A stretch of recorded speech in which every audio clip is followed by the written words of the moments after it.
Welcome back to our channel. నేను మీ తరుణి. ఈ పాటికి అర్థమైపోయి ఉంటుంది మన పాండంగ సాంగుల్లో ధ్వజస్తంభం అయితే భిన్నమైపోయిన విషయం అందరికీ తెలిసిందే. ఇందుకు గాను మన పాండంగ స్వామి గుడి వాళ్ళు, అలాగే మన హరిస్వామి, మన శ్రీమన్నారాయణ భక్త బృందం సభ్యులు, అలాగే మా గోదా గోష్ఠి సభ్యులందరూ కలిసి ధ్వజస్తంభం పునఃప్రతిష్ఠ కార్యక్రమాన్ని అయితే అంగరంగ వైభవంగా నిర్వహించాలనుకుంటున్నారు.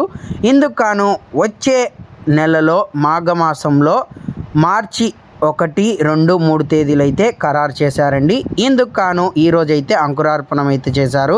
ధ్వజస్తంభం భిన్నం చేయనీకి ఆల్రెడీ భిన్నం అయిపోయింది, అది తీసేస్తారు ఈ రోజు నుంచి. మా మామ అయితే ధ్వజస్తంభం దగ్గర అసలు ప్రసాదాలు పెట్టలేడు.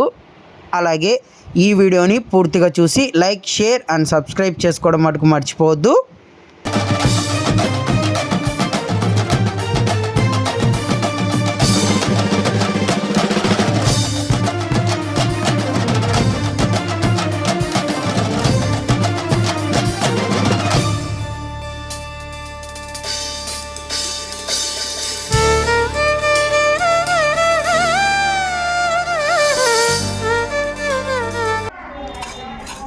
ప్రస్తుతానికి మా చిన్న ఆయన తాపీతో ఇంత తీసినాడా.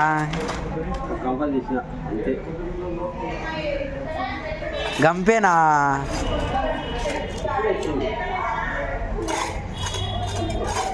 నాగులు కూడా వాళ్ళకి కొట్టినారే.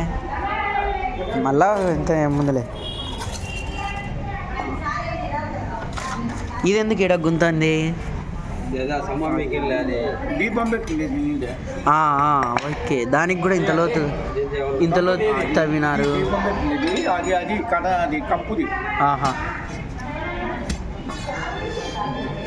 లోతు బాగానే తీసినారా? రొంతే పెట్టినారా వాళ్ళు? ఇకలు బంగారం లెక్క ఏమన్నా దొరికితే తీసి ఎగవేటాలా? ఏం లెక్క దొరుకుతుంది?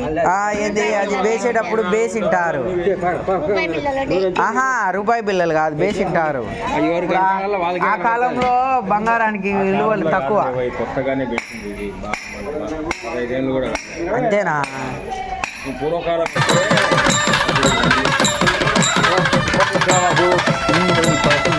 ఏంది తీసేటప్పుడు కూడా పెట్టేటప్పుడేనా? శ్రీ రుక్మిణి పాండంగ స్వామివారి ధ్వజస్తంభ పునఃప్రతిష్ఠ కార్యక్రమానికి అందరూ కూడా తప్పకుండా విచ్చేయాలని కోరుకుంటున్నానండి. జై శ్రీమన్నారాయణ.